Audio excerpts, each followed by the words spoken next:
Okay, guys, I am super excited to welcome my next guest to Let's Get Freaky. This is a big one for me, guys, because I have listened to Strange Familiars for many years now. It is one of my favorite shows of all time. It has inspired me massively. So this is a massive honor to welcome Timothy to the show. How are you, sir? I'm doing great. Thanks for having me. I'm fresh out of the woods. I was just out in the woods pawpaw hunting with Chad. Oh, wow. Awesome, man. The local fruit that we have. It's a native fruit. It's kind of like mango combined with a banana, which this far north it's an odd thing because you think of those are like tropical fruits, but they only you can get them for about 2 weeks a year here, and Oh, really? yeah, and that's about it. So you got to get them while they're hot. Get them while they're ripe. So did you get a few bucketfuls? I got enough to make. So my daughter will probably make pawpaw bread or something from it. Basically you can use any like banana recipe. You can use like substitute these for it. So she'll probably make something. So I got enough for that. Oh, so you're based in Pennsylvania, right? Yeah. Cool, man. And I know. Obviously, I listen to the show. I know you're out in the forest a lot, um, looking for the big guy. Yeah. Yeah. Spent a lot of time out there. I love it. I mean, I grew up in the woods when I was a kid. Never really experienced anything weird when I was a kid, but I grew up on a farm in northern Maryland, and I'd wake up, and if I didn't have to go to school, I was out in the woods any time of year. I just loved it.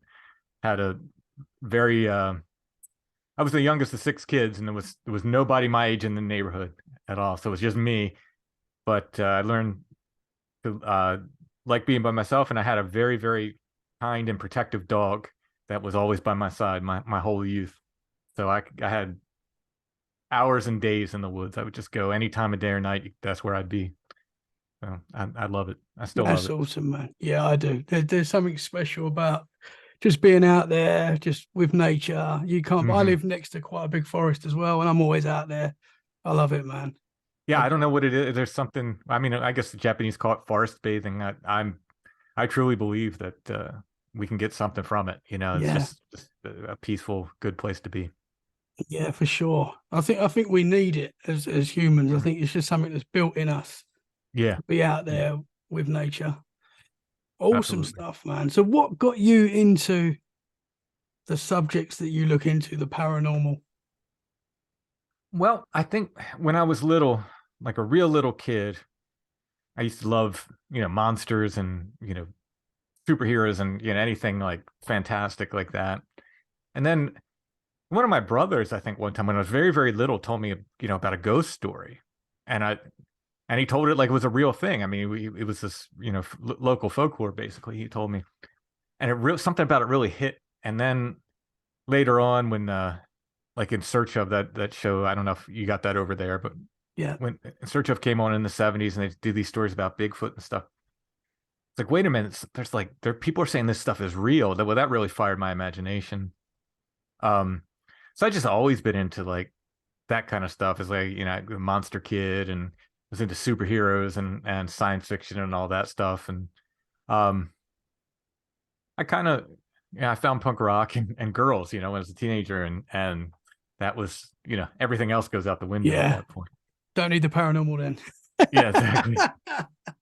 But once I was an adult and kind of settled down a little bit and found the internet, I started like, just searching for stuff. It's like, oh, I remember I used to like Bigfoot. I wonder what's happening with Bigfoot, and I looked that up, and like, oh wow, it's like, it didn't end when I closed the book and decided to, start dating girls.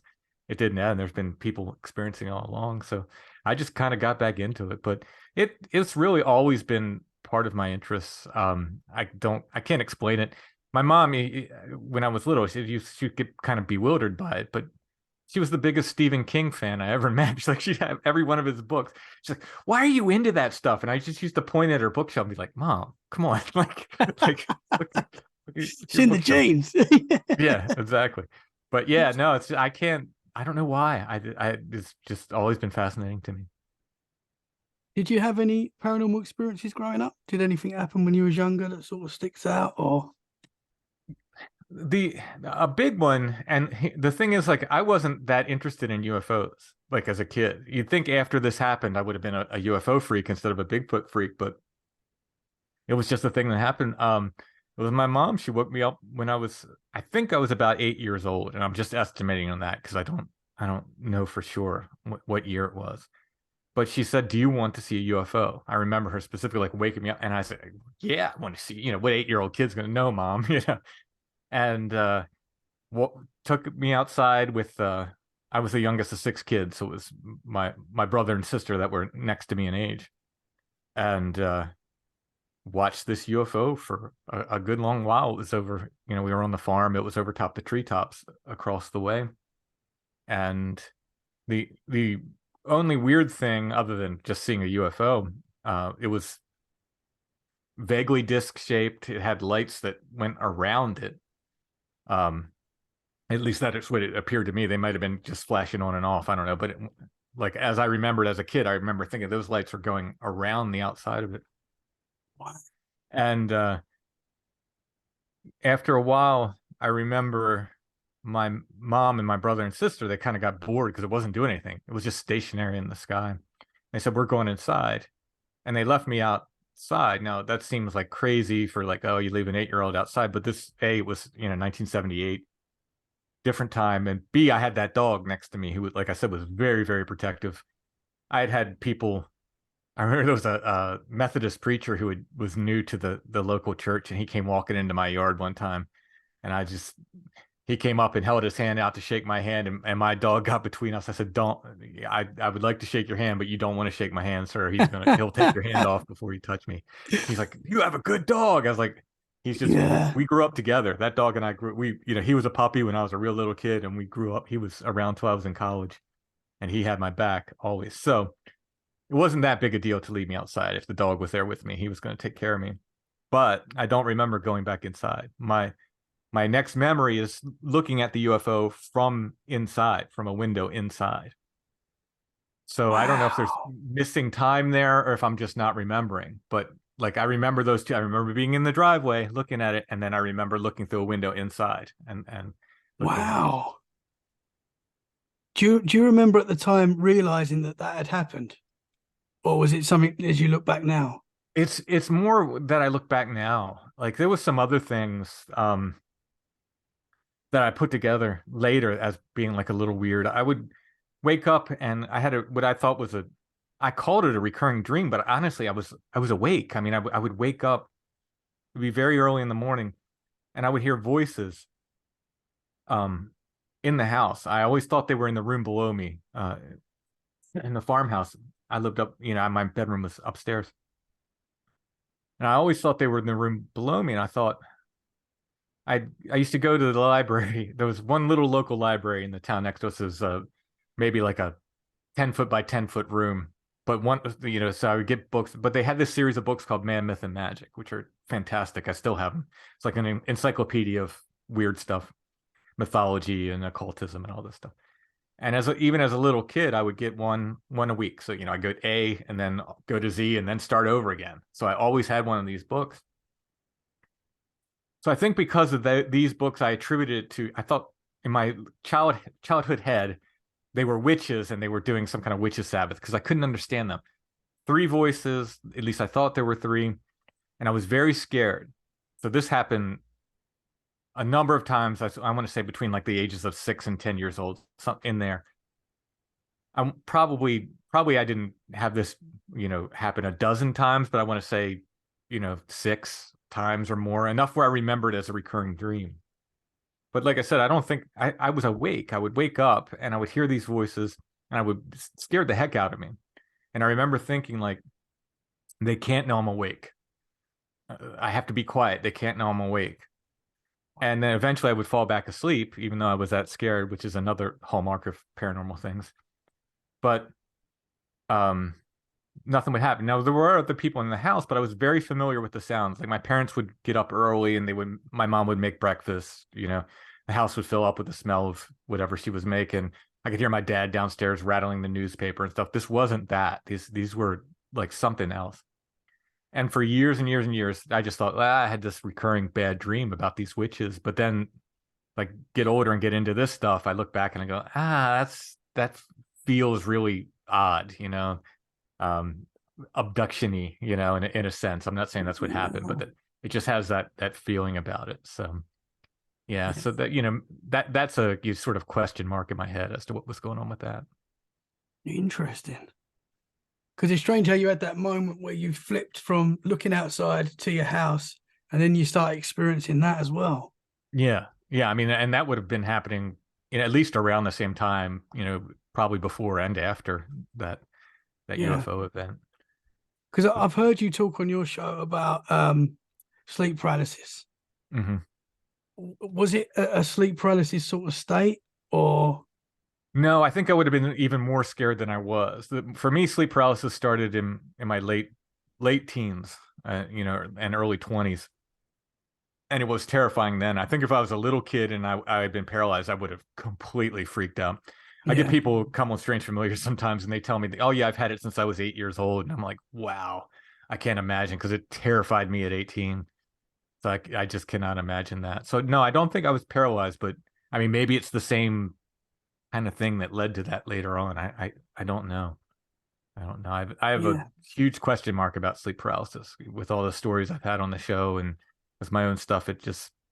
I know there's a medical reason for it, but like I said, I say it on Strange Familiars often. It's almost like, yeah, there's a medical reason for it, but also it's like these other things. When you go into sleep paralysis, they turn and look at you. It's like yeah, yeah, putting on the ring and the Eye of Sauron just turns. It's there's somebody.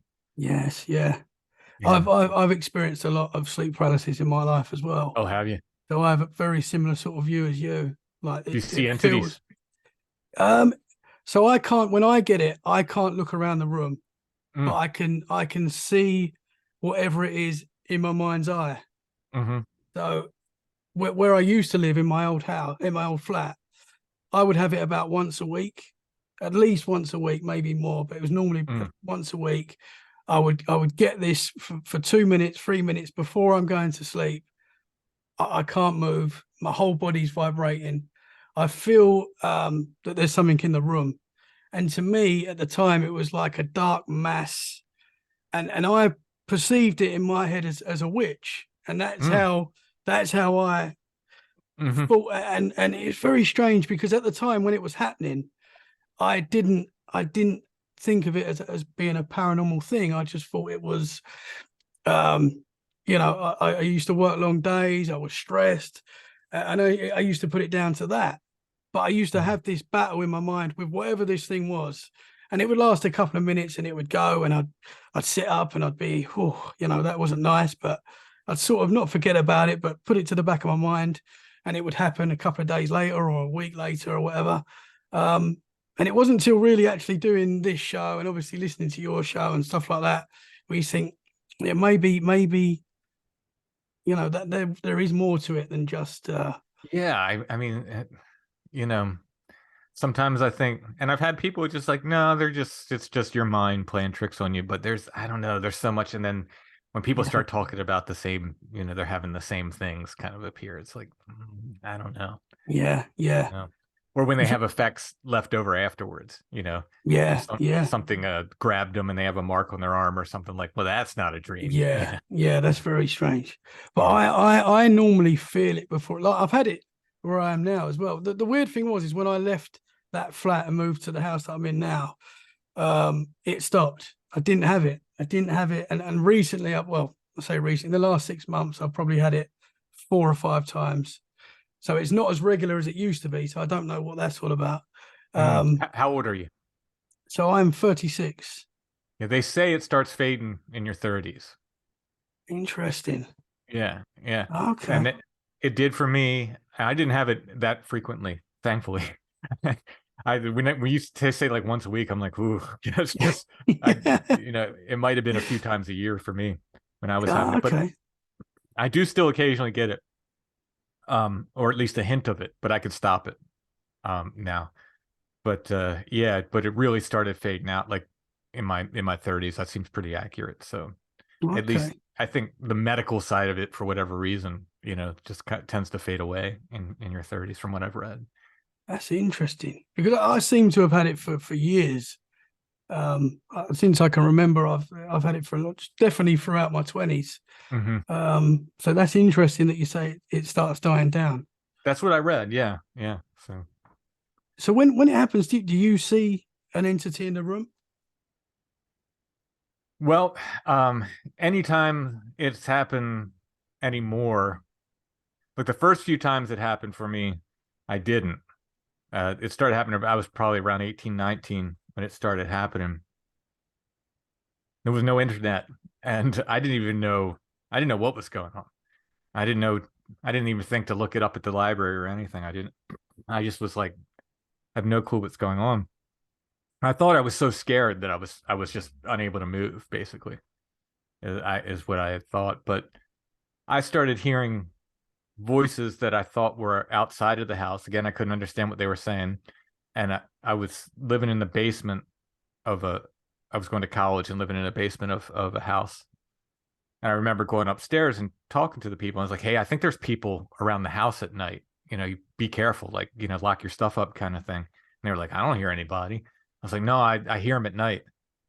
Well, that progressed to me feeling like there was somebody in the room with me, and then eventually I woke up and there was three little doctors standing next to my bed doing something to me, and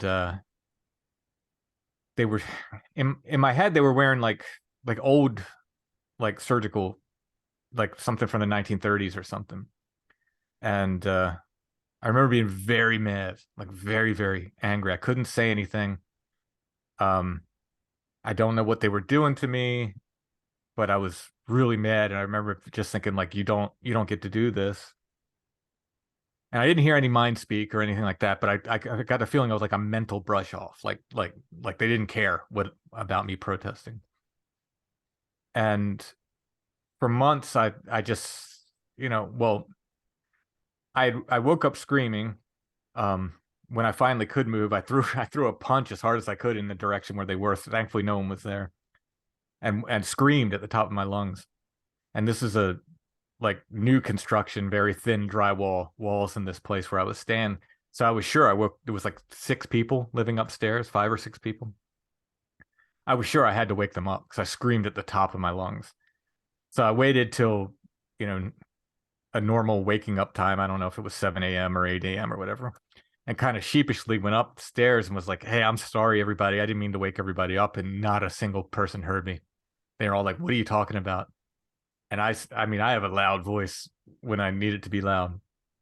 And I was like, "Well, that's odd." Again, didn't put anything together about that. Months and months later, I was watching there was an evening news program, and they said, "Oh, we're going to talk to people who feel like they've been abducted by aliens." And I was like, "What is this?" This is like 1988, 1989. So I was just watching it, not because I thought it happened to me or had anything to do with anything that I was experiencing. I just thought it sounded interesting. And in this program, they either had reenactments or sketches from the witnesses, and I don't remember which it was, but whenever it was, whenever I saw those gray aliens that they drew, those doctors' outfits, like the only thing I can explain is like they fell off of them in my memory. Like I immediately saw them as like, no, that's what was standing next to me. And now I can't see Wow. anything but them when I think about it. Like that's so in UFO world, they call that a screen memory. Um, I think that's what it was. And yeah, so they were there. And I don't know what they were doing. I like to make it clear that through all these experiences, I don't think I ever left my bed. I don't think I was taken aboard a craft. Whatever's happening, I think they're doing like it's out of body, whatever's happening. Like my body was in bed. I'm certain of it.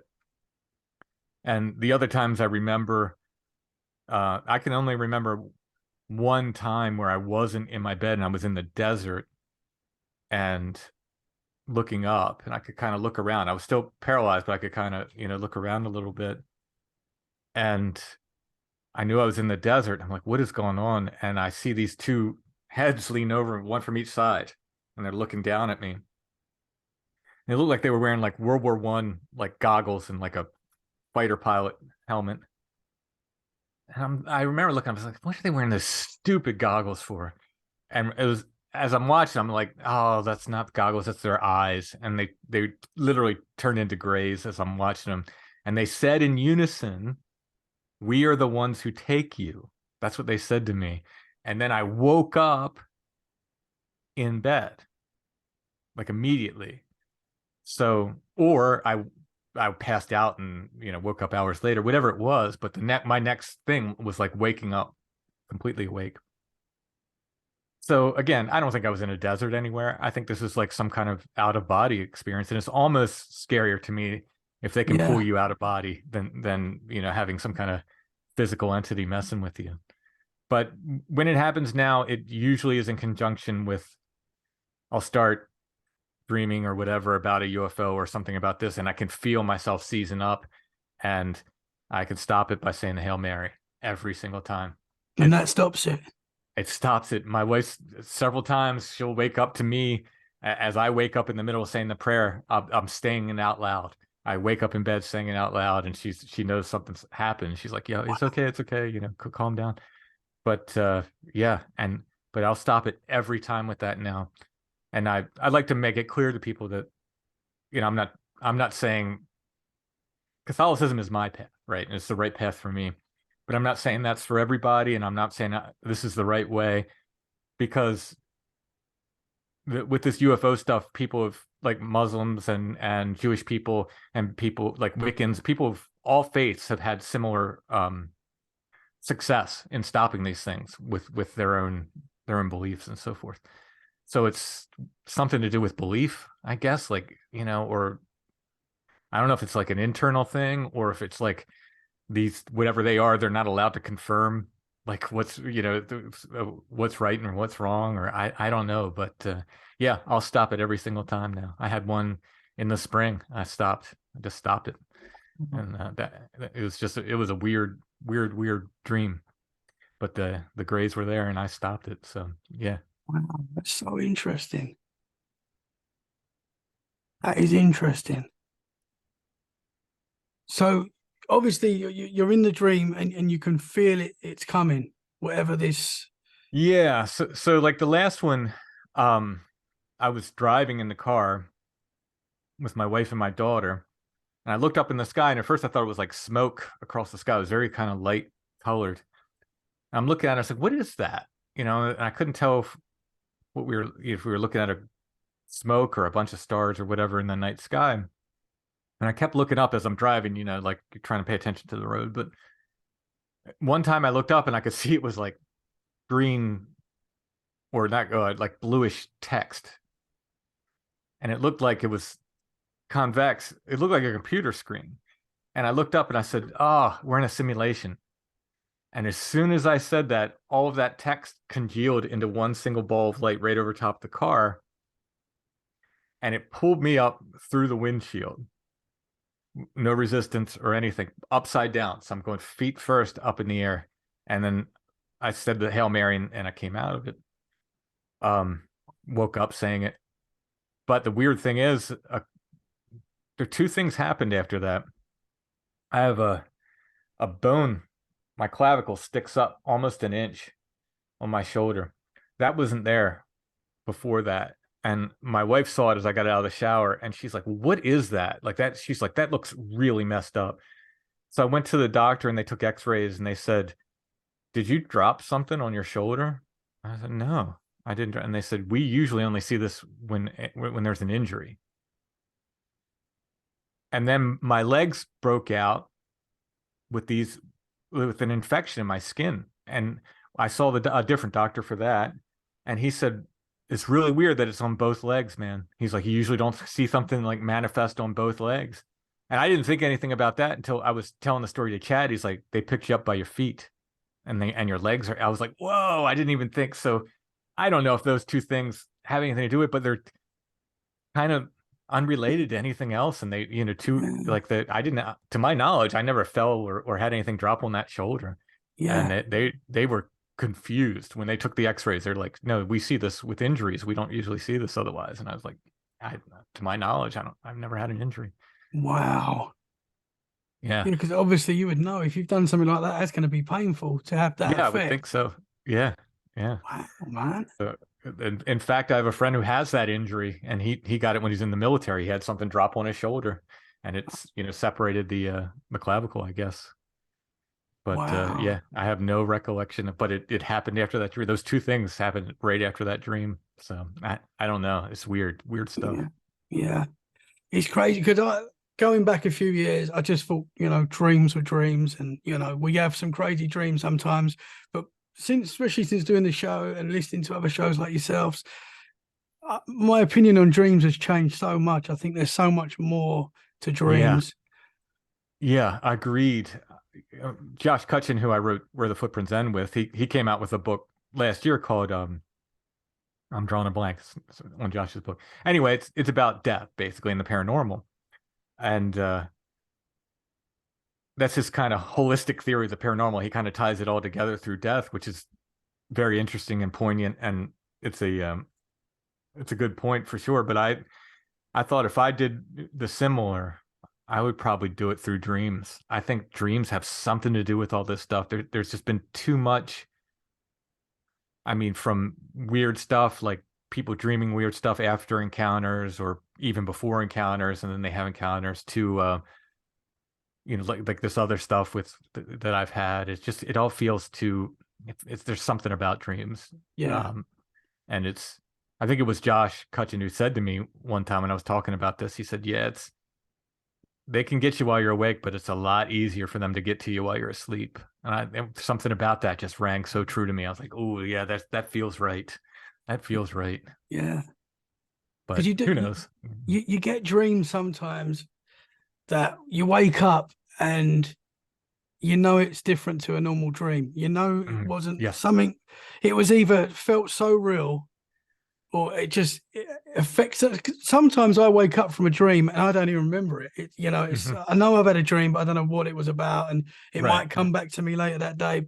But then sometimes I wake up and it's like I've just been away living another life for a year, and I've got all these mad memories, and it feels so Mhm. real. And I question that now when I get those sort of dreams. And I mean, I think it's the Aboriginals from Australia who have the idea of big dreams and little dreams. I completely subscribe to that because I think sometimes you are just processing the day's nonsense, whatever. And most of my dreams I don't remember. I know I've dreamt, and sometimes I'll wake up, disturbed or happy or whatever, from whatever kind of dream it was. But I usually remember bits and pieces. But it's very rare for me to remember a whole dream with like the narrative that runs through it. But then yeah, you get these big dreams that are meaningful and they're saying something. I don't think we can decipher them all the time, but I really do subscribe to that. I think there are big dreams and little dreams, and these big dreams are there's something there's something important, and they're tied into all this paranormal stuff, but yes, yeah, I above agree. my pay grade to know exactly how. Yeah, we're trying to figure it out. Hmm. We're getting closer, hopefully. We'll see. We'll see. Every time you lay in a new piece of the puzzle, they just make the puzzle bigger. Yeah, That's what yeah. you mean. That's what I find so fascinating, because there is so many different opinions, and there's so many different avenues you can go down. Oh I yeah, find it yeah, so fascinating. yeah. And I always say like, talk to me 2 weeks from now. My opinion on all this might be different. Yeah, It's 100%. That's what I say. yeah, yeah. Because it does. One day you can talk to someone, it completely changes the way you see the world. Hmm. You talk to Oh someone yeah, else, you're like, oh, I don't know where I am. yeah. Or I'll make some weird connection between two things, and it'll just turn on like flip a switch. And I'll be like, Yeah. well, there you go. I think who knows. So do you think so possibly from that moment as a child seeing the UFO, you've had this interaction that's sort of stayed with you since then, possibly? Maybe, maybe. I feel like they perhaps, and this is all just my gut feeling because I don't remember too much of it back then, and I was a scared kid, I was scared of my own shadow, and I wonder if they didn't like, well, leave him alone because he can't take it.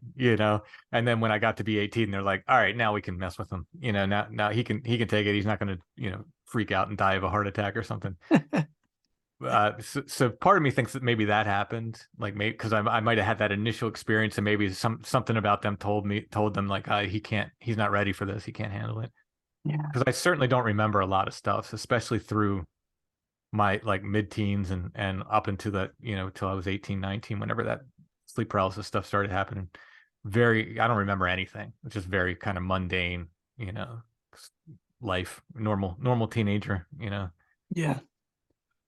It's so interesting how you had the memory of the three doctors, and then Mm. you just saw. Did you say you just saw them in your mind? They turned to Yeah, the as soon as I grays. saw those Greys, I had seen Greys on the cover of Communion, Whitley Strieber's book at the time, and I just remember like I'd see it in a bookstore or something. I just remember saying like I don't know what that is. I don't like it. I was literally like, I don't know what Wow. that is. Just like I want to stay away from that. But when I saw that TV show, my heart sank, and I just went, that's what it was. That's what it Wow. was. And I started putting stuff together, and I moved back to the farm after college for a couple years, and I knew this stuff was going on. I was wondering. It's like I, you know, I put all these theories together over time. Back then, I just thought like these are UFO people coming in spaceships or something. I didn't know what was going on. The idea of an out of body experience or all that, it hadn't even occurred to me. So I thought like if I move, maybe they won't follow me, right? Maybe they won't know where I am. But I started leaving a voice activated tape recorder under my bed when I moved back to the farm. And I let it record for about a week and played it back. And it was so disturbing to me. When I heard it, and I only listened to maybe 20 or 30 seconds of it. I took the cassette from the tape. I remember I tore the tape out of the cassette and threw it in the garbage. I wish I had that tape now. I would love to have that tape. From what I remember hearing was a bunch of sounded like an 8-bit video game, just beeps like boop boop boop bloop bloop, and my voice emphatically saying no, no, again and again.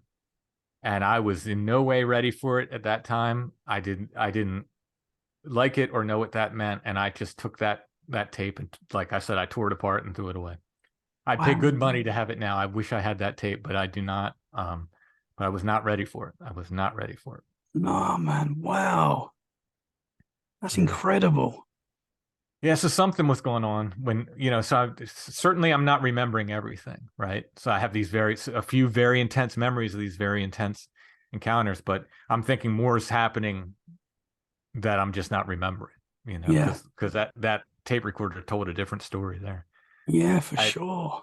because I didn't have any particular bad memories of that week of sleep or anything like that. I was just curious. I was like, I wonder what this is going to sound like. And yeah, very disturbing. Very, very disturbing. Wow. Did anyone else in your family have any experiences similar to that, or was it just you? I wouldn't have shared it with anybody in my family because in my birth family is kind of um, dysfunctional and not just not a super healthy situation. So I wouldn't have been sharing it with them for sure. It would have just gotten used as ammo to make fun of me, basically. Yeah. And in the 90s, when you told people about this, first thing they asked, like, well, did you get anally probed every single time? So after a while, you just stop talking about it and just hold it in. I told Allison, who, was my girlfriend and became my wife, and one other friend, I told about it because I knew I could trust him. But mostly I didn't talk about that stuff until the podcast. Once I started doing the podcast, then I brave enough to talk about my own experiences, but I really kept it. Yeah, I didn't talk about it to my family or anything. So I don't know if any of my brothers or my sister has anything like that. I'm not sure. My Well, one brother, who I probably could have talked to it about, he's deceased, and my other family is just it's not a happy situation there. So yeah, man. Well, I'm glad you did start the podcast and started talking about it, because I've found it super interesting. I know these experiences, they're terrifying when they happen. I've had many paranormal experiences myself, and it is scary. We talk about it, we put it out there, and it's a hard thing to do. Hmm. Yeah, well, I'm fearless about it now. I mean, now I'll talk to strangers on the street, if we talk for 5 minutes, but at the end of that 5 minutes, I'll be saying like, you got anything weird ever happen to you? I'm Yeah, fearless of it now. I've just yeah, done it enough with strange familiars where it's, that's what it is now. But yeah, in the past, I would just kind of keep it locked down and not really talk about it. I would I would think my mom knew something. Like there was something, she had some, I don't know. And by the time I started the podcast, she had MS, and she was in a nursing home and had kind of started kind of losing it mentally a little bit. So I couldn't really ask her these questions, but there's a memory of the UFO, and then another very specific memory of seeing orbs behind the farmhouse in the trees. And I said, "What are those?" I was a real little kid. And she said, "Oh, that's a will-o'-the-wisp." And she said it so calmly and so matter of factly that I thought they were just like fireflies, or just something normal that happened. For years, I thought that. It was many, many years before I knew it. Like, oh, those are a weird thing. They're not just like a natural thing that happens. I thought it was like, I don't know, like lightning or something. I don't know. Like, I didn't think they were animals, but I thought it was like some kind of natural light phenomenon that was yeah, just, very, very common because of the way she said it. But she was very good at diffusing things. So she might have known there was something weird, and she might have said it that way to keep me calm, as a kid, like, so she didn't scare me. She was really, really good with that kind of stuff. So I don't know, like I just remember her saying it, and I remember thinking for years, like, we had some willow trees. I thought they had something to do with willows, because I thought she said willow wisp. There's a willow the wisp, yeah, but I thought it had something to do with those willow trees. It's just a little kid how your mind works, but didn't think anything weird of it until, yeah, again, later as an adult. I'm thinking back, and I was like, oh, I think she knew something. And I think maybe she was just protecting me. That's why she said it so calmly, or maybe she didn't want me to be scared, or maybe she had seen them enough times where it wasn't a big deal to her. I don't know, and it's too late to ask. She's deceased now, so. yeah, But yeah, it. So if anybody had I would guess that it was my mom had some stuff. If anybody, yeah. It sounds and like it. yeah, That's where you got it from, sir. yeah, It's even yep. when your mum saw the UFO and said, "Do you want to come and see the UFO?" It's like it sounds like your mum has seen it before, I possibly. guess, yeah. I mean, it was very like here's something cool to see, kind of thing, and Yeah, like I said, I popped right out of bed. Heck yeah, I want to see a UFO. yeah, Yeah, yeah, but yeah, it was neat. But yeah, she was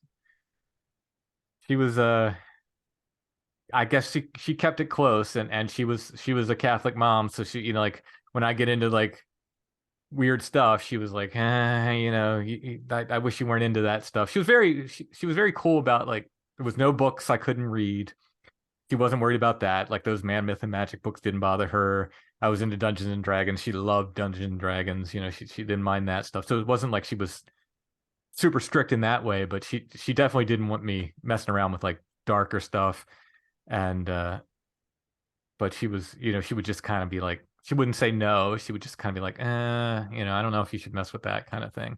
yeah, yeah. So yeah, I again, I always wonder, it's like, I wonder if she knew, if she had stuff happening too. She very well could have. It seems She wouldn't like have it. told me. She wouldn't have told me if she did. She might if I asked her directly, but she wouldn't have just brought it up. Yeah. And now you're talking about it every week. Yeah, I know. Yeah. So, have you seen any other UFOs other than that one, or? Yeah, I saw Chad and I saw him one night. We were in the woods in a park, and we thought they were airplanes at first, and then the way it started moving, and then, well, first we thought it was a drone, then maybe an airplane, and then the way it started moving, it was completely impossible for a plane to move like this.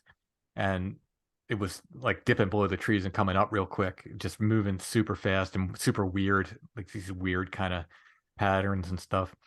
And I think that was the first time Chad saw a UFO, because he was like, "Oh, this is the first time I saw a UFO." But we saw a couple that night, and the weird thing is they all seem to do the same pattern. I don't know if it's the same one repeating, but they all seem to follow the same weird pattern, dipping below the trees and popping back up and like going back and forth. But there's been some other things. I've seen one. Toad Road, one of the places I write about in my books. I was there one night and I saw a single light in the sky. It looked like a bright planet, but it looked as if someone was dribbling a basketball, and it was in a prescribed area, just going up and down, up and down, up and down. And I had there was two guys with me, and I was like, "Do you guys see that? Like, are we looking at that?" And they're like, "Yeah, I see that." So there was that time and the time with Chad. Those are the major ones I think I've seen. There's been other ones that I've just not been sure. I've been like, that's a weird light, but could be a satellite, could be something else. If they don't do something particularly weird, I don't trust myself enough to think, there's so many lights in the sky that aren't UFOs. You know what I mean? Yeah. So Yeah. I tend to go like, yeah, I don't know. That's maybe a satellite, maybe a plane or something. But yeah, those were definitely doing weird enough stuff where I was like, yeah, that's not normal. Not a plane. Yeah. And sometimes it's hard to tell. You see a light in the sky. It happened to me on the beach the other day. I was sitting on the beach and there was a bright light in the sky that could have been a plane, but it wasn't moving. It didn't move at all. And it was just still. And me and my wife was watching it and we're like, that's a UFO. And we're like just talking. And I went, oh, I better get a picture of this. I got my phone out. And as soon as I got my phone out, the light was gone. And I was like, that's weird. I Yeah. mean, I don't know. But Yeah. that was weird. I've seen a lot of things in the sky that I've seen UFOs myself as well. So it's fascinating. Yeah, there's there's something about trying to get this stuff on film. Yeah. It's Tobe Johnson from from Strange Brow. I don't think he does that podcast anymore, but I was talking with him and he's like, yeah, it's almost like we're not allowed. And I love that quote, so I use it all the time. I try to credit Tobe when I say it, but it really is. It's almost like we're not allowed to film it. Like audio's fine. I've gotten some really cool audio. I mean, listen to the Sierra sounds that Ron Moore captured in the 70s are brilliant, Yeah. man. Yeah. Amazing. Like whatever that is, that's amazing. Whatever he got on tape there, Yeah, for sure. it's fantastic.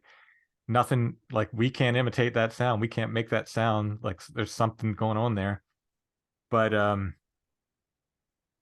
he was allowed to record that. That audio is fine. But you try to Yeah. get video. Like think about Skinwalker Ranch. They tried to video it, and the cords would get cut. Yeah. Yeah. It's crazy. It's like it's like for whatever reason we can't do video. That place, Site 7, we go to that we talk about on Strange Familiars all the time, where we see like these are lights on the ground, at least for the most part. Every time we try to film them, we can get like dots of light on cameras, but they look so unimpressive, and it's just like, no, that's not what we saw. That's not what Yeah. we saw. We'll sit there and we can see red orbs the size of basketballs and take pictures, and it'll just be a little dot of light on the camera, if you get anything at all. Sometimes you don't get anything. So interesting. It's like they Yeah. don't want us to have that golden picture. I don't know. It's like I seriously, I mean, what was it, that comedian Mitch Hedberg would talk about how I think Bigfoot's blurry and that's what's really scary. Yeah. I mean, in a way, like it's like I seriously wonder if that's why there's so many blob squatch photos. It's like I don't think we're allowed. I don't think we get a clear photo. Yeah. Which is one of the reasons, like, it's silly, but that's one of the reasons I sort of doubt the Patterson Gimlin footage in a way. I was just going to ask you that. Yeah. I'm on the fence. Like I'm always on the fence with it. In the past I leaned more to it being real, and now I lean like just a little bit of it, like maybe it's not real. Part of that's because I got some like weird gossipy inside information, which I can't share, but it was like enough where I was like, I don't know about, and it just made me doubt it enough. But I don't know. There's so many things about it that certainly if it's a costume, it's like doesn't look like anything else at the time. But I've seen experts now say, like they used to say, if you measure the arms, it's too long. And they didn't think about using arm extensions in costumes back then and stuff. Then I saw another expert recently say, well, no, you can't, like you can't measure it that way. Like you can't really tell what's going on. I did read at some point they said if we could find the original film, they could tell what speed it was recorded at. And if they could tell what speed it was recorded at, they could judge the size of the subject. And it's either someone who's in the range of 6 feet or someone who's more in the range of 7 feet. Now, if it's 7 feet tall, there are 7 feet tall people. It doesn't immediately mean that it's a creature, but it makes it a hell of a lot more likely that it is a creature if it's 7 feet tall Yeah. than if it's 6 feet tall. You know, you have a lot of 6 feet tall dudes walking around. So I don't know. I don't know with that one, but the thing that is weird about it and does, you know, again, this is a point in its favor actually, is that original tape is missing. And so Yeah, I much of didn't this, realize that.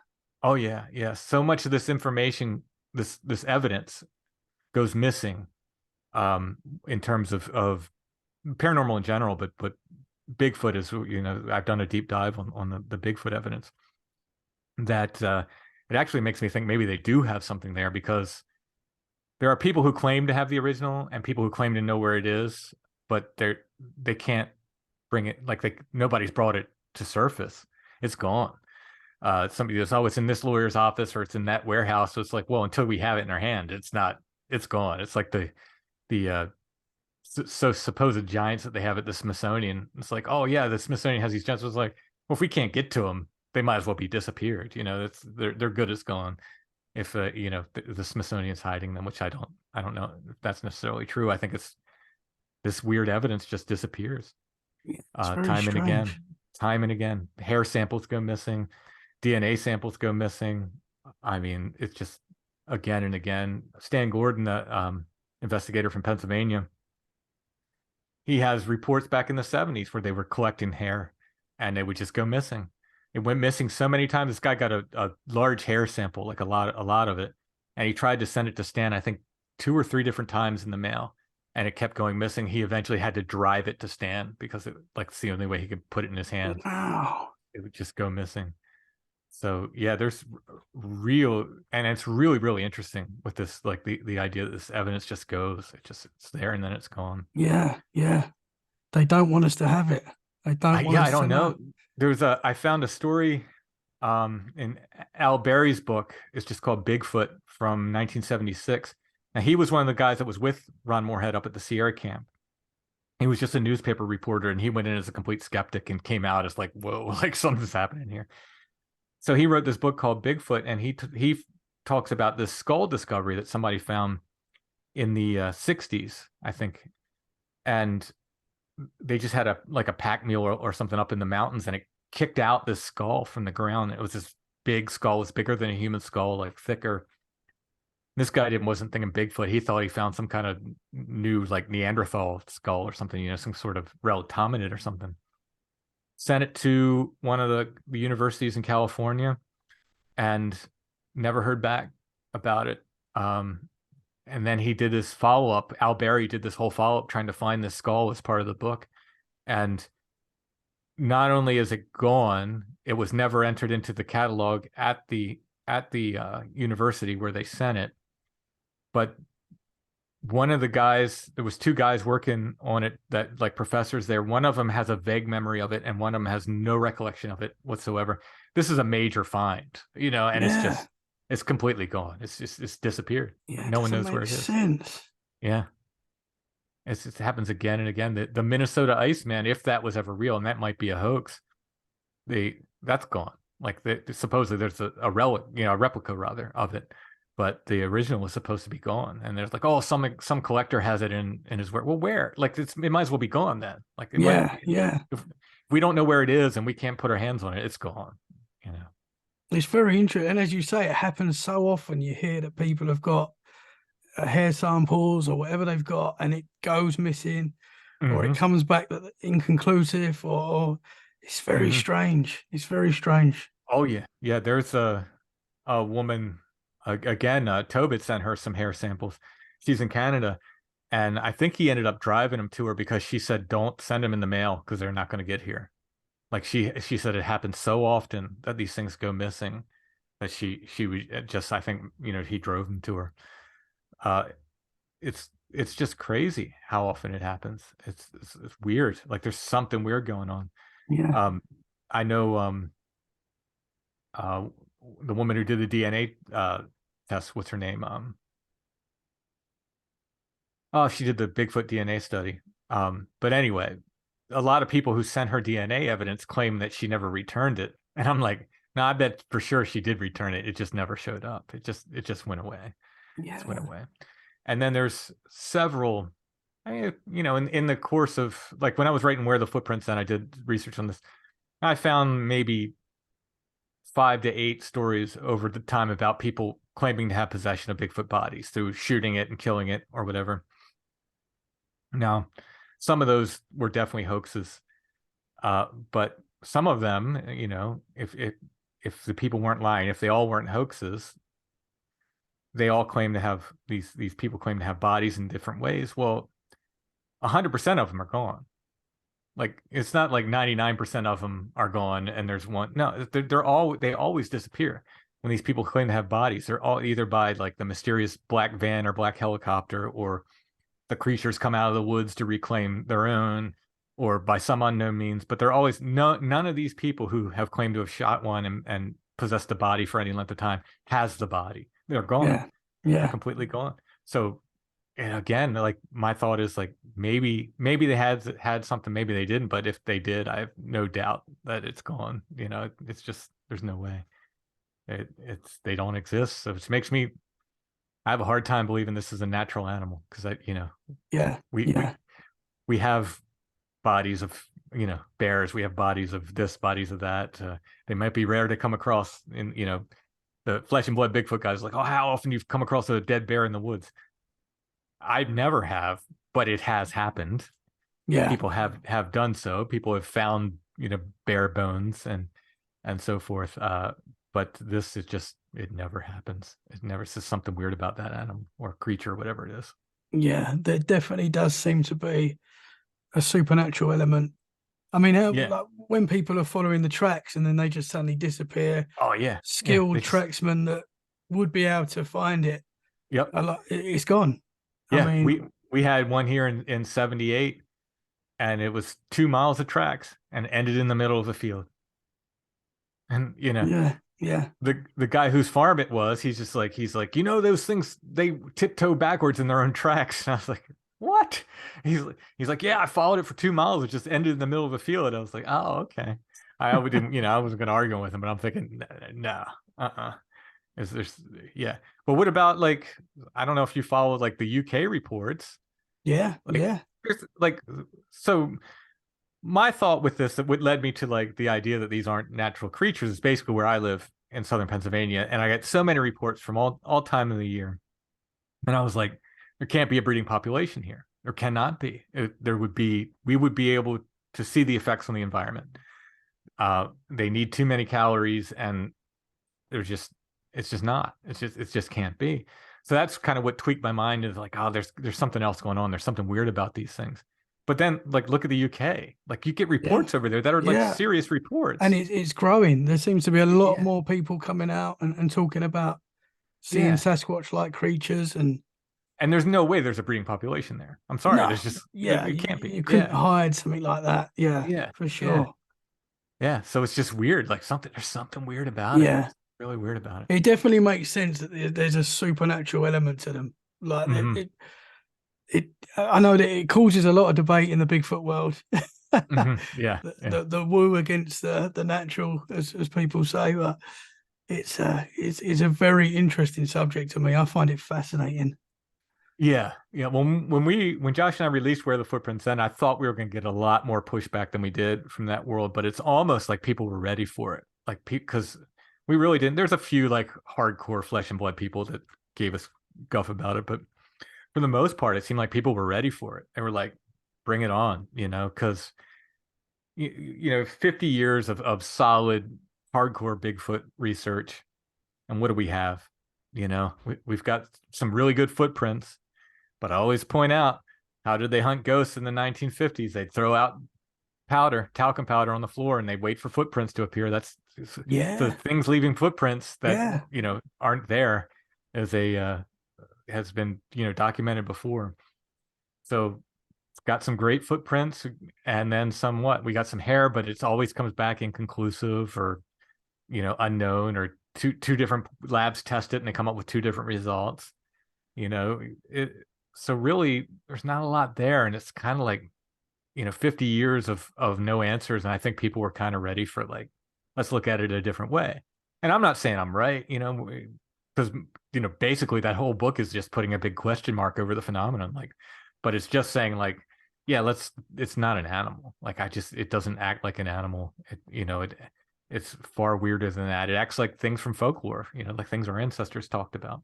Yeah, yeah. I mean, I've had guests on the show that have seen these creatures in their house, and I mean, Hmm. if you've seen it in your house, that is definitely a supernatural element, Hmm. unless it's smashed through the door and you've seen that happen. But it's fascinating. Yeah. Yeah, I Have you? had a pretty early guest on that had and I didn't know what to make of it at the time because this is a process for me. And even when I started the podcast, I knew there was something weird about Bigfoot, but I was definitely still leaning it towards it being like something physical that was out there. And he told me the story about finding a footprint in the middle of the carpet in his house. And I didn't know what to do with that. He ended up opening some doors for me, like making me think about it in a different way. But at the time, I was just kind of like, what? What does that even mean? So yeah, this Yeah, is very, very weird stuff with this. it's interesting. I mean, do you think at the moment I'm sort of in the middle with it all? I mean, I sort of feel like there could be different types that you could get some out there that are more natural or flesh and blood. And do you think that's a possibility? I guess. I mean, I leave a very small possibility for it, just because I don't know. And there's a lot, especially in the Pacific Northwest. There's a lot of wilderness up there. So, maybe, but as time goes on, I'm more and more just in the woo camp. Just Yeah, it's yeah, just something other, as I say. Like, I yeah, don't know what it is. People say, well, is it interdimensional? I don't know what it is. It's just not like a natural animal. You know, if it is a natural animal, it has so many evolutionary advantages. It's so many, like it can camouflage itself better than almost anything else. It's smart as can be. It's incredibly fast movement, incredibly strong. All of these different advantages that it's the king of evolution. If it is a natural animal, to the point where if you have that many evolutionary advantages, you might as well be paranormal because it's got yeah, everything. It's yeah, got everything. yeah. You're godlike with Hmm. those Yeah, abilities. Yeah. yeah. What I just find so interesting, it's as you said, it's in the UK, it's in China, it's in it's all around the world that people Hmm. have seen these things and been reporting them for before the internet and before, Oh yeah. Oh that's what I yeah. I find mean, interesting. goes back forever. That's what the one of my theories about the wild man and the UFO. If you look at the UFO, we started seeing airships in the 1800s before we had zeppelins, but they look like zeppelins. And then it turns into these sort of Art Deco machines, and then these saucers, and then by the 70s they turn into black triangles. Right before we get stealth bombers, by the way, which are black triangles. They're always staying ahead of us. They're always ahead of us technologically. Yeah, Bigfoot, if you go back to medieval times, a wild man was like a wizard in the woods. He'd be somebody you go to get advice from. He was a wise guy. Some of these historical reports I've gathered from the 1800s, now a lot of them are just sounds like a big hairy gorilla type thing in the woods, but there's also a lot of them where they're like wearing shredded clothes, even carrying like rusty muskets that don't work, things like that. And it's like there's these trappings of civilization kind of on these things.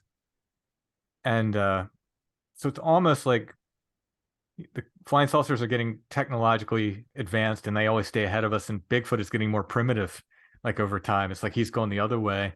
And I often wonder if like we, by collective we, humanity, don't really experience the seasons much. If we don't want to experience darkness, we don't have to. We can just leave lights on all the time. We don't have to.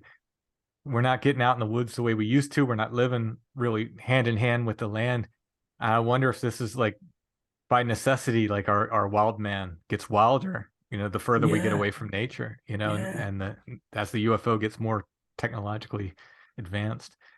It's just a theory I play with, but Yeah, that's I find it interesting. very, very interesting. Yeah. That is interesting. So I know obviously you're out in the woods a lot.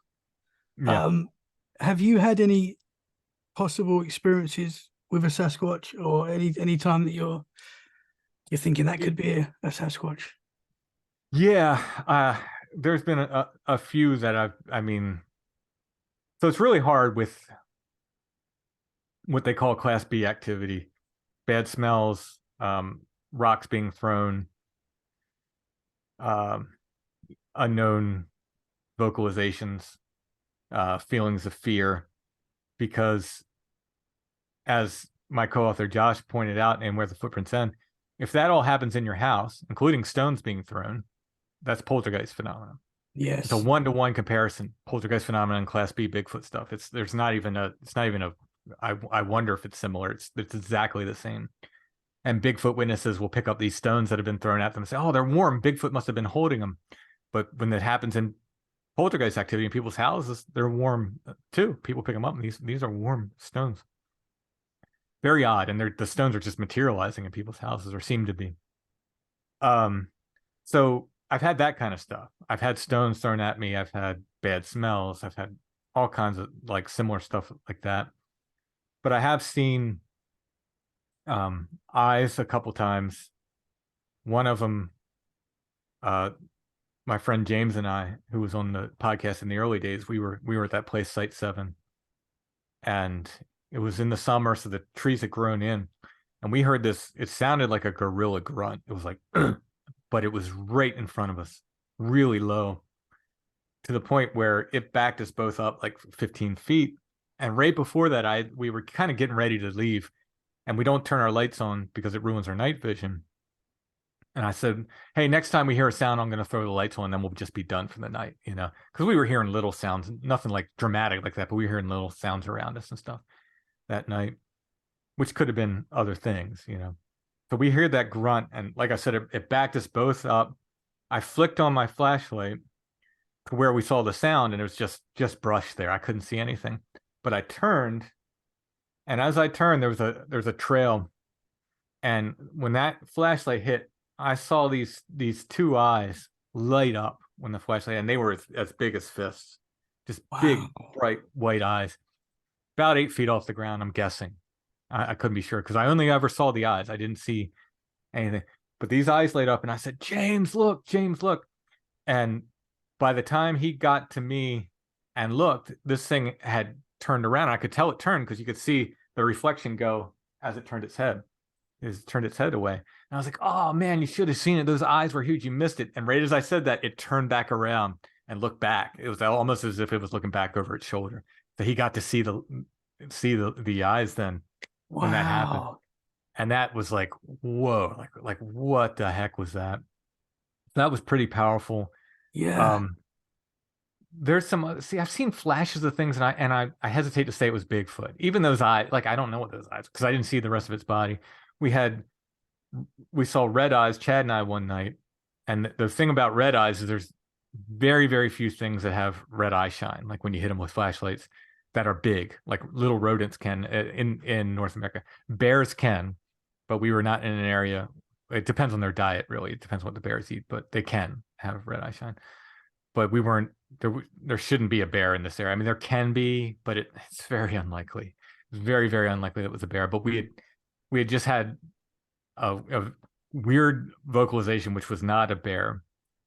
After Chad had left a gift at this is an area around a rural cemetery in the woods, and he had left a stone up there that another Bigfoot witness had said had gotten thrown at her, and he left it up there. He said, "Oh, I left you a gift," and he said, I would like something in return." And I was very like, "Oh, don't ask for you not like."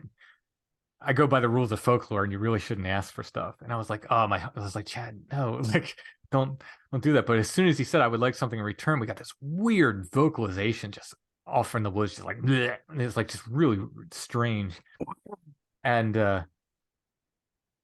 kind of because I was jealous that he got that reply, we had thought we had rocks being thrown at us. We were pretty sure earlier in the night. And I said, "Hey, throw a rock at me, but don't hit me with it." And then immediately you just hear this rock comes flying through the trees and lands right next to me. And I was like, Chad and I just looked at each other like, okay, all right. But it was right then that we saw these red eyes. After these two things happen, where we see these red eyes and they look pretty high off the ground, very creepy, very creepy. I didn't want to. I've had people tell me, oh, I would have run at it. Nah. I've had these same people that say this. I've had them out in the woods. We caught eye shine. It ended up being a deer that night, but they didn't run at it. They were behind me. Going, wait, Tim, wait up, Tim. Yeah.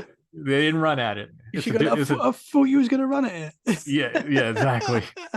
I didn't say that, but that's where I was like, okay. You always said you were going to run at it if we ever saw you. You didn't run at anything. You stood right behind me. So yeah, it can get creepy out there. I don't blame him, but I'm not the one who's claiming I'm going to run at it. So, but yeah, I was not running at those red eyes, but I don't blame you. Yeah, that's an awesome experience though, to see something like that. Wow, because I mean, especially with the big eyes that you saw that was 8 foot up. I mean, there's not things that can be. That was stunning. That was absolutely stunning. And I had somebody say, "Oh, it was an owl." I don't know of an owl that is that big or that would turn its head as it's flying away, and look back at you like that. It seems very unlikely.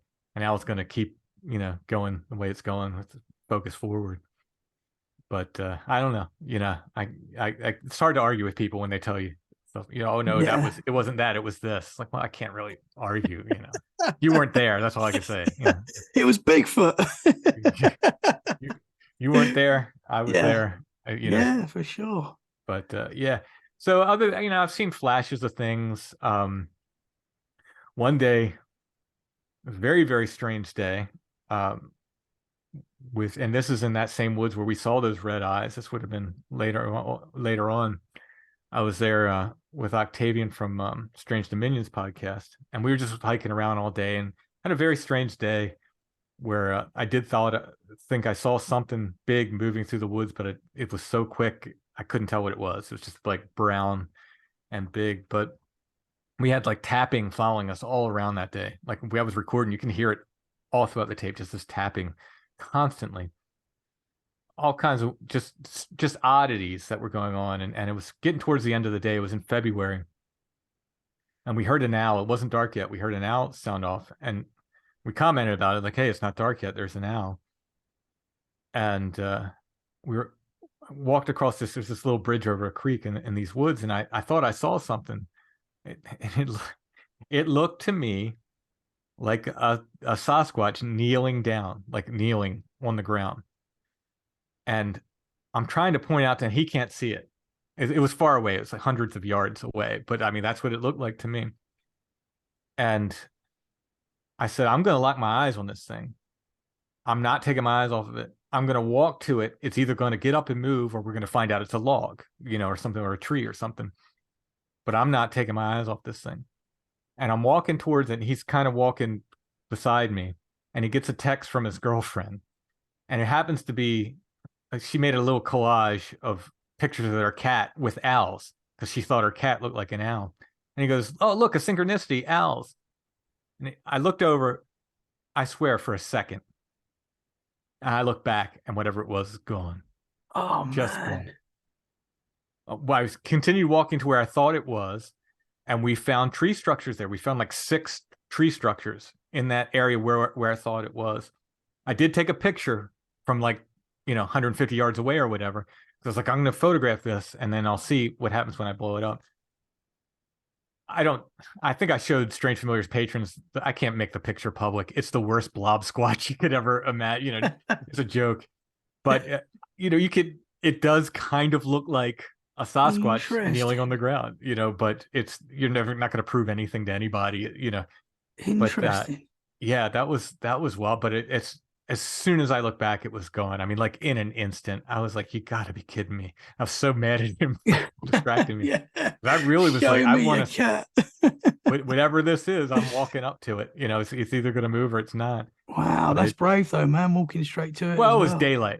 It's a lot easier to be brave during the day. I'll tell you that. See, I have bad night vision too. I had a MS attack that made me temporarily blind in my left eye. And because of that, I got about 90+% of my sight back. I'm fine. But because of that, it did something to my night vision. The eye doctor explained it to me. I forget exactly what it is, but basically my contrast at night is like off.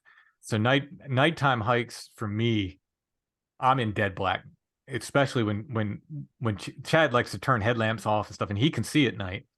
For me, I'm following Chad. Usually, I'm just Yeah. like I can see him, so but I can't really see well. So it gets really creepy for me at night because I can't tell what's going on. I have to depend on my ears Yeah. because if I'm not wearing a headlamp, it's just dead black for me. I just have very, very bad night vision. So, but during the day, unless something's, you know, screaming at me or something, I'm willing to go at it and see. I'm not going to run at Yeah. it. I'm not saying I'm not that guy, but I'm willing to investigate a little You're bit. braver than me, man. That's for sure. Because I've listened to a lot of your shows where you're actually recording in the forest, and Hmm.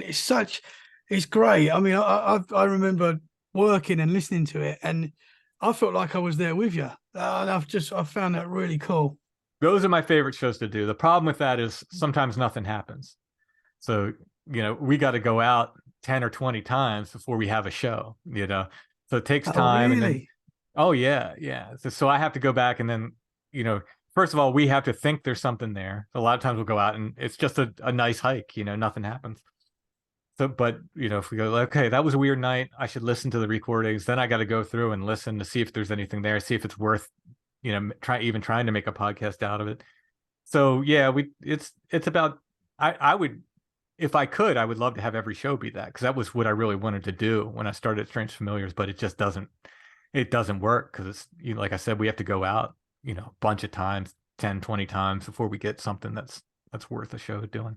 When we did the Witch Cloud, that show that we did for it was what, the 300th episode, that was 2 years of research that went into that one Oh, show. It was wow. like 2 years of going out to those haunted bridges again and again and again. So That's it awesome. takes, yeah, it takes a lot to do it, but they are my favorite to do. It's just you can't make stuff happen. I'm not going to start Yeah, hosting. I can't do no. it. I love listening to those shows because obviously you're explaining what you're seeing, and it's so, and you can even hear your footsteps. I love it, man. I think it's Yeah. great. Well, my wife has like jokingly said, like, why don't you just go out in the backyard and record and just tell people you're at these places? I was like, nah, I can't do that. It doesn't feel right to me. I Yeah, gotta, I gotta be real about it. yeah, So that's cool, man. yeah, yeah. So when we're in places, it's, that's where we are. And Chad is brave. Chad is a very, very brave dude, and I'm very lucky to have him as an investigation partner because I know, like in my gut, I know he's not leaving me. He's not going to Yeah, run when things get scary. He's there beside me, and often he's like, "Are you okay?" And he'll make sure I'm okay first. He's a good guy as far as that goes. Really, really good guy. So I'm really lucky. And he was a guest on the show. He just had a story about something screaming at him in the woods, and showed me where it was and told me the story. And then from that point on, we kind of became friends, and he's just been great for that. So yeah, I'm that's I'm real awesome. lucky to have him because some of these, it's a lot easier to go out there with him than it is alone. I've tried to go out alone at night a couple times myself, and man, that's a different thing. Yeah, It's like I said, between my eyesight and then just not having that other. It's always great to have another person there. They feel like they got your back. They're looking around too. But yeah, I've gone out a couple times by myself and just feel like, oof, this is hard. yeah, for sure. You do an absolutely fantastic job. Oh, thanks. Have you had any other paranormal experiences to share? Oh, geez. I mean, you know, um, the big one that we had on the show was Pandemonium. That's we went up there to hunt for ghosts. It was a ghost town, and it happens to be in the middle of a state forest in Pennsylvania. It's a couple hours from us. So we said, well, let's go up there and camp, and we'll camp in this ghost town. So we just kind of went up there to get ghost stories. We did not think Bigfoot at all, and we got up there in the day. and we looked around. We wanted to make sure there weren't other people around. So we hiked all around just to make sure there was nobody else there but us. And I didn't turn the recorders on yet. And this is a lesson. And for now, I have recorders running all the time, even when I think like nothing's could be happening. We were just making dinner over the campfire and heard this massive clang. I mean, it sounded like somebody took a 2x4 and just hit it on a metal guardrail. It was like wham, just all through the valley. This sound echoes to the point where Chad got in his truck. So I think there was an accident. We have to go check and make sure people are okay. Drove all around, didn't see anything, but didn't have the recorders running then. Then we did, some of the ghost stories are about the little town cemetery and stuff. So we kind of, at night, we kind of went up to the cemetery and recorded a little bit. Didn't think anything of it. Just told the stories that we knew, and we figured that would be it. Went back and went to bed early, which was odd because I'm a late night guy. I usually stay up, pretty much most of the night. It was about 10 p.m. I think, and we were both like, "Oh, I'm tired." I was like, "Yeah, I'm kind of tired too. Let's go to bed." So he's in his tent. He's not even in a tent. He's in like a lean-to. I'm in my tent, and about 3:30 in the morning, if I recall, after 3 in the morning, I'm woken up, and I'm woken up by wood knocks, and this is like a baseball bat up against a tree, just crack, crack, and there's a reply, and it's really cool. If you look at the audio file on the record, I had enough. I was awake enough, like I hit record right away on the recorder as I'm waking up. I'm like, I knew to hit record, and you can actually see the audio file. You can hear the baseball bat like crack over here, and there's an answer. You can see, and you can see him in the two channels in the stereo channel. So the baseball bat crack is mostly in the left channel, and in the right channel, the answer comes from the other direction, and it's like a thud. So it's like one was this like nice crisp like crack, and the other's this heavy like thud in answer to it, and it's going on for a while, and I'm sitting there in the tent, and I'm just like, all right, because I've heard enough of these stories where people can't wake other people up, including in Bigfoot encounters, and I'm just thinking, man, I'm gonna have to face this alone because I could hear Chad snoring. I'm like, this is it, man. I'm gonna have to deal with this. Like, I don't know what to do here, and I had to relieve myself, so I wasn't staying in the tent much longer. I'm like, I got to get up and get out of this tent. I'm like, man, this is like, I don't know what's going on here. And finally, after about it was probably only about a minute, but it seemed like an hour. I hear Chad kind of stirring, and he says, "Did you hear that?" And it's like, dude, I've been hearing it. Yes, I've been hearing it. So we both got up at that point, and we could hear things walking around.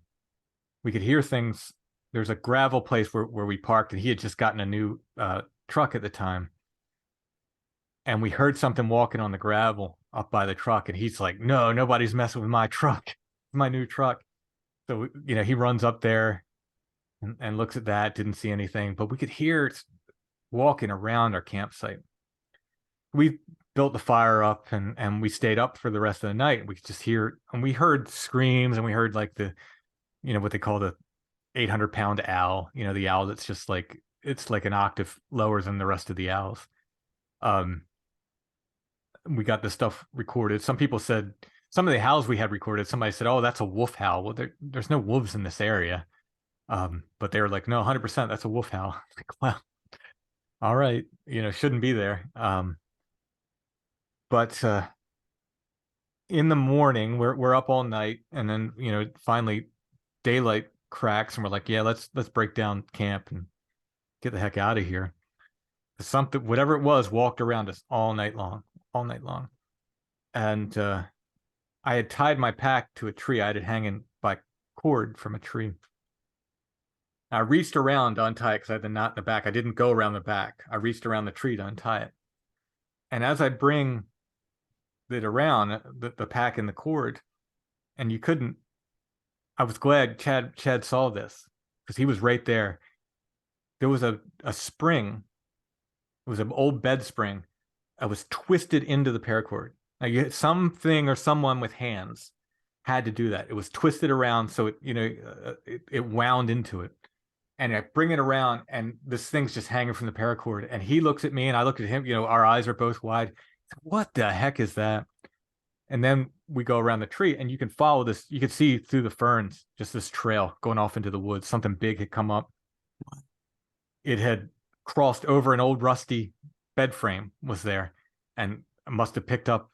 I say it, maybe it was a person. If it was a person, they're very brave because we were armed, and you don't want to be waking people up in their camps. Yeah. Like, don't do that. It's not going to end pretty. Yeah.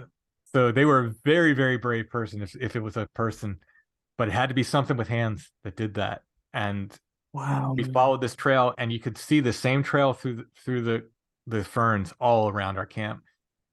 It was crazy, absolutely crazy night. We went back a couple times. Well, there was other stuff too that just never really gets highlighted because the wood knocks they're fun and they're big and you can hear them on the podcast. But Tobe Johnson, again from Strangebrow, he had sent me. We had this idea of trading. There was some things that I thought had been left for me in these gifting situations, and he felt the same about some of these objects. I said, I have an idea. Send me some of yours, and some of the things you felt have been left for you, and I'll send you some of the stuff I felt has been left for me, and let's leave them out and see what happens. He had sent me this wooden ball that was one of the things he felt that was left for him. It was a cedar ball, and I put it up there in that cemetery. Before we left that day, I'd left it on the cemetery wall. Before we left that day, we went up there just to see, if anything was up there, changed or anything. And that wooden ball was moved to the end of a stone. And I didn't know this was a sort of a poltergeist thing. This happens in poltergeist accounts. I have no clue of this. It was as far to the edge of that stone balanced as it could be without falling off. It was like just right at the edge of the stone. And that's not where I left it. I left it kind of in a little pocket in the stone. And I was like, wow. But it was, later I heard they'd be like poltergeist people find stuff balanced in weird ways and stuff. And so that was balanced like that. And I put it back. And I drove home that day, and I got a call from Tobe. And he said, do you still have that cedar ball? He didn't know where I was going. He didn't know and I was like, what are you talking about? Like, why do you ask? He said, because one just appeared outside my house. I was like, I said, I left it in Panda. So I told him the whole story. And I said, I left it the last time I saw it. It was there, dude. It was there. We went back that Friday. So, a few days later, we had spent the weekend there. And the next Friday's like, we got to go back and check for that. So 2 hours back to Pandemonium, and it was there. So I don't know, but I just thought it was so weird. Like that wooden ball was there still. But I thought it was, when Tobe asked me that, I was like, what? Because I thought, like, part of me was like, do you want it back? Like, why are you asking? Like, out of nowhere. But it was like when I came home from that weekend, he's like, one of these balls appeared outside my house today. I was like, wow. Yeah. Wow. So, yeah, he wow, says man. crazy stuff happened with, ports with things just appearing and stuff. So, yeah, that was, but that's Pandemonium. And Chad went back last year. I couldn't go with him. And those guys saw entities. They saw creatures last year. He took two or three guys from Canada, like bushcraft guys who were like, they live in the woods basically. And they saw creatures while they were there. He said they were shook. Wow. What sort of creatures were they? Like Bigfoot. Like he's talking about 12-foot tall things, like basically standing next to his friend's tent. He looked over and he said, it's just standing there. So, wow, man. I'm waiting for that sighting. I've not had, I've seen flashes of things, movement. I've seen these eyes laid up. I'm waiting for that definite, like it's there. That's what it is, sighting. And I don't know what I'll do with that. It might be a bad thing, but at some point, I'm waiting.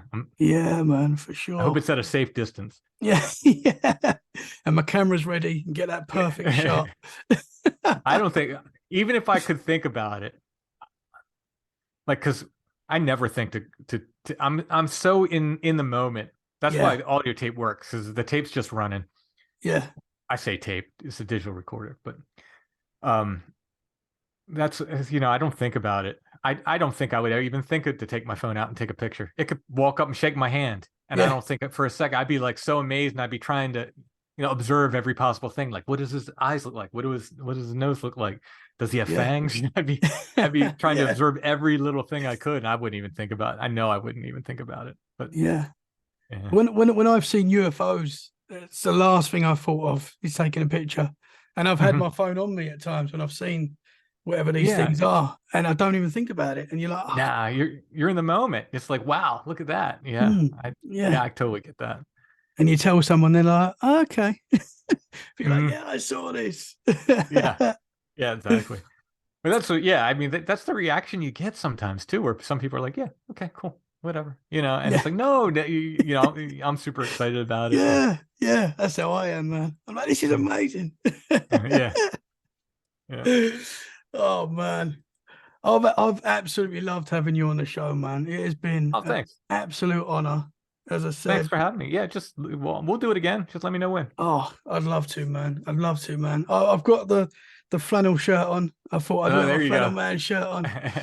I love the artwork of your show, the Oh, music, thanks. everything about the show, man. I just love it so much. Thank And you. Thanks it's so much. such an honor to have you on, man. Thank you. Oh, thanks. Thanks for having me. Can you tell the listeners where they can find you? Yeah, easiest place is strangefamiliars.com, and that's got the podcast is there, but it's got links to my books and the Etsy shop where you can get my artwork and stuff. And so there you go. And then if you want to hear stories about saints, I started a new podcast called The Flowered Path, and that's all it tends to be more about saints and sort of Catholic mysticism and stuff. But I see it as related, and like there's saints and folklore. It's very very similar. These are very similar to folklore stories, but I keep it separate because I know not everybody wants to hear that. I get it. I get it. But if you're interested in that, look up thefloweredpath.com as well. Awesome, man. Well, we will be checking that out for sure. Timothy, thank you so much, sir. I Sure can't wait thing. to get you back on and keep doing what you're doing, man, because I love it. All right. Thanks a lot. Thank you.